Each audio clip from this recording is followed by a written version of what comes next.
In November of 2021, I was traveling from Philadelphia to Las Vegas to compete in a jiu-jitsu tournament. I travel the country a fair amount, and I would normally stay with whichever teams were also competing as a way to save money. This time, though, for various reasons, I had to stay alone. I booked an Airbnb not far from the Vegas Strip. I did so kind of hastily and didn't realize that the neighborhood wasn't the greatest. I thought of canceling and booking something else, but went against my instincts and rationalized that it was close to everything I needed and I wouldn't be spending much time there anyway. I got to the location but didn't see the host. I wouldn't know who to look for anyway, since the Airbnb profile picture was of a flower. The host gave me the key code to the room I was staying in, a small studio apartment that shared a wall with the host's house. There was only one door in and out of the studio. The first red flag was that the key code for the lock on the door was 1234567. I thought that was weird, but the password for the Wi-Fi was password. So I figured that the host was just an older person who wasn't tech savvy, and the reviews for the room were pretty good. Around 9:30 p.m. is when things got creepy. I was close to falling asleep when I heard a tap on the window in front of my bed, where I was lying down. There were drapes covering the window, so I couldn't see who was making the noise. I responded by saying, "Huh?" loud enough for whoever it was to hear me. A minute or two went by in silence before I heard the tapping on the window once again. I said hello, pretty loudly, and it went away. I was pretty on edge at this point and immediately wrote a message to the host, asking if it was them tapping on the window. About an hour went by before they finally responded, saying, "I was going to bring you some water, but it seemed like you were asleep, so I left." I was still very much on edge, and I knew I wasn't going to be able to sleep. I contemplated going for a walk to the store or taking a shower just to clear my mind, but something told me to just sit tight and wait to see what happens. About 45 minutes went by. It's about midnight at this point, and I heard some noise outside. I then heard the distinct sound of someone trying the key code on my door. The attempt failed, but I could hear them trying again. This time I heard the sound of the lock disengaging. The door was unlocked. I threw the blankets off of me and ran to the door as it was opening up towards me and slammed it shut in this person's face.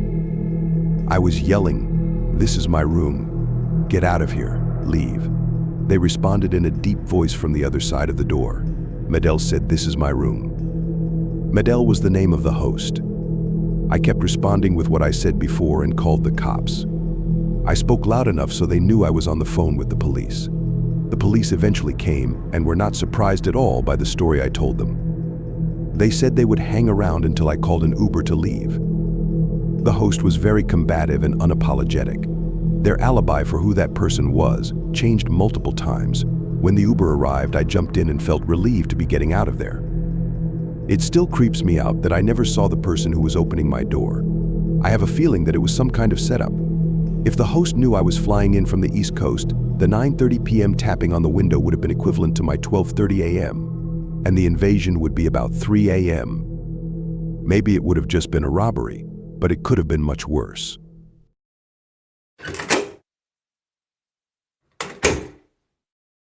My boyfriend Sean and I went on a trip to Vermont in the summer of 2016.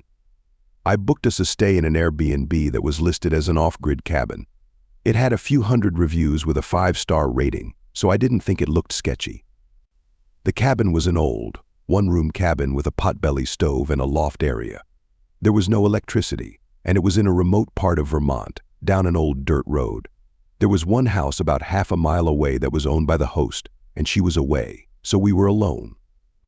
We got there around 4 p.m. and had a really nice evening, cooking dinner and playing board games by candlelight. We had hiked all day and were exhausted by 10, so I went up to the loft to sleep, while my boyfriend decided to sit outside and smoke. About 20 minutes later, while I was in that space between deep sleep and consciousness, I was jolted awake by a large banging sound on the side of the cabin. Before I could yell down, Sean yelled up to me, asking if that was me. Confused and feeling like I must be dreaming, I groggily yelled, "No, was that you?" He said no, but didn't seem too worried since he was sitting outside and didn't see anyone. We go camping frequently, so it takes a lot for us to get freaked out by random noises in the night. We figured it was probably a tree branch that broke off and fell against the cabin. I started to fall asleep again when there was another loud bang, like a thwacking sound from another part of the cabin.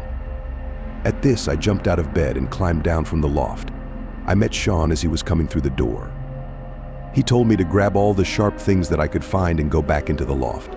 He was putting on a calm demeanor, but I could tell he was a little freaked out. I asked him what he thought it was, and he cautiously said that he didn't know. He said he didn't see anything when he was outside, but he thought he might have heard footsteps. As we were whispering, we heard a small, slow scraping noise that trailed for about 3 feet against the wall of the cabin. Then silence again. I was pretty scared at this point and didn't know what to do. Our car was parked about 100 feet away from the cabin, so we would have to face whatever was out there in the dark in order to get to it, which is probably what they wanted. I was also afraid that if this was a human, they might have done something like slash the tires or block our ability to get back down the driveway. Sean told me to stay very quiet and go back up to the loft while he sat downstairs and waited. He had a hunting knife and a large stick, and I had a few steak knives, but otherwise we were sitting ducks. The downstairs of the cabin had huge windows on 3 walls, half of which were just screens, so if someone was outside, they could easily be watching us or could slash through the screen to get inside. I wanted to stay downstairs, but Sean ordered me to go upstairs, saying that it would be easier to fight this guy without me there, if it came to that. I went up and sat in the middle of the bed, clutching an array of knives in my fists. I don't think I ever listened so intently before.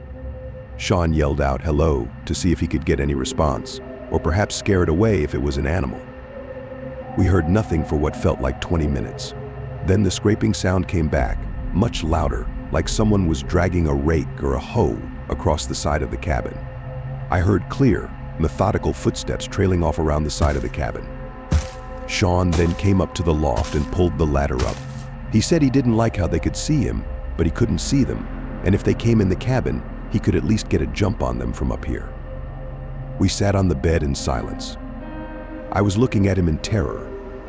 It was probably around midnight at this point, and I realized that we were going to be stuck in that cabin until the morning.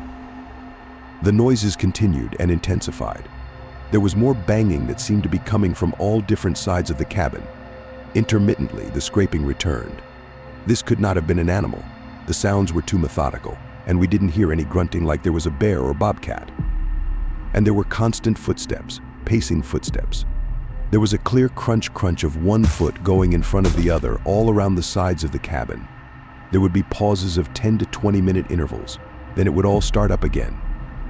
At one point, there was a strange rattling sound on the outside, like someone was trying to shake or climb the pipe on the outside of the cabin that fed into the potbelly stove. This carried on for hours. Sean and I just laid in that bed, paralyzed in silent fear, staring into each other's terrified faces.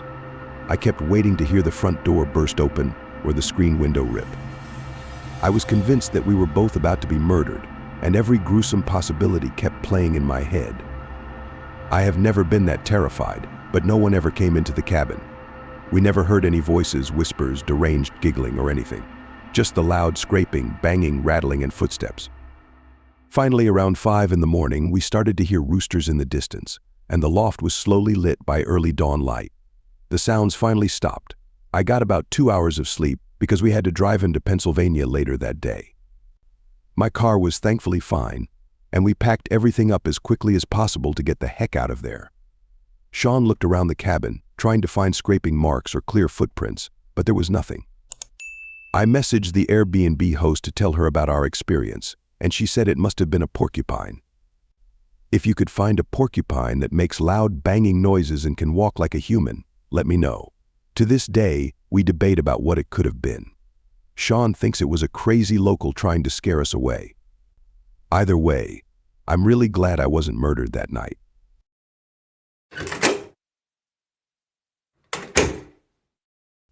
I once booked an Airbnb by myself in an area in Arizona where I had a job interview. Since it was so far from home, I made a short trip out of it. I went with this one specific Airbnb because it was much cheaper than any hotels I could find. It was about half an hour away from where I'd be interviewing, which was fine with me. It was off some dead-end, secluded road, and it had a nice view of the desert in the backyard.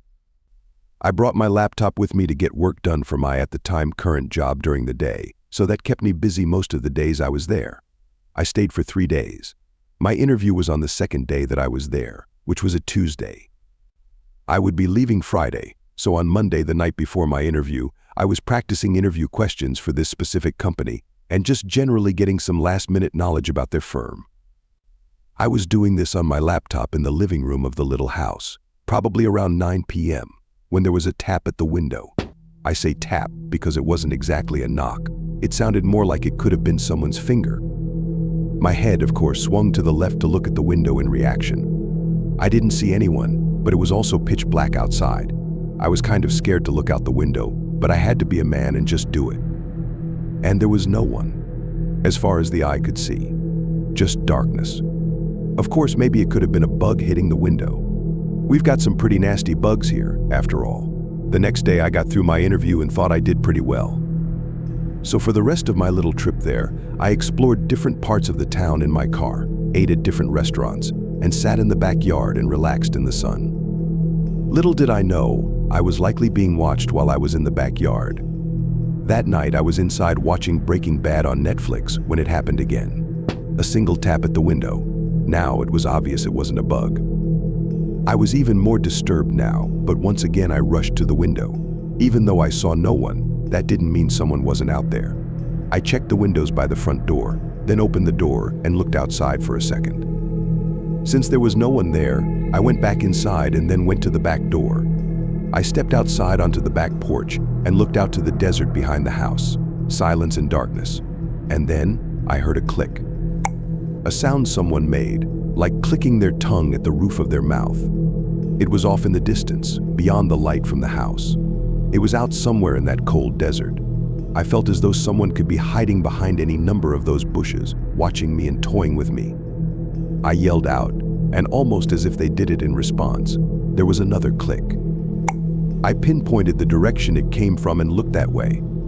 I could see someone now, standing not too far away, dressed in dark clothes, blending into the darkness of the desert. I started walking a little closer, then stopped, realizing I didn't want to get any closer to that person. I called out, "You're on private property. I'm gonna call the cops if you don't leave." And I saw the person eerily quickly walk away. I theorized it was the Airbnb owner, but obviously that was a stretch, and I didn't really know what to actually think. The night following, I was in bed on my laptop watching Breaking Bad again before going to bed. I think I watched 2 episodes, so I was doing this for about an hour and a half. I didn't hear any noises in the house, though I was definitely giving thought to that encounter from earlier while watching the show. When I finally turned off the light in the room and tried to fall asleep, within 10 seconds, there was a click sound again, muffled from the inside of the closet. I looked at the closet door, which was open just a crack. Then, in a pretty natural response, I sprang off the bed, still in my PJs, and ran to the car. I sat in the driveway with the car running, and I called 911. I stared at the house as I spoke to the dispatcher, waiting to see if someone would come out because all of my stuff was still in there. A police car arrived, and upon entering the house, we did a quick investigation of the house together. It was very small, with not many places to hide. Conclusively, I still packed my stuff and left that place that night for a nearby hotel. I contacted both Airbnb and the host, and I was only able to get a partial refund for my stay. I still think it may have been the host of the Airbnb. I mean, who else would have access to the house? There were no signs of forced entry, which leads me to believe whoever it was may have had a key. But maybe I'm wrong. Maybe it was a stranger who snuck in at an opportune time.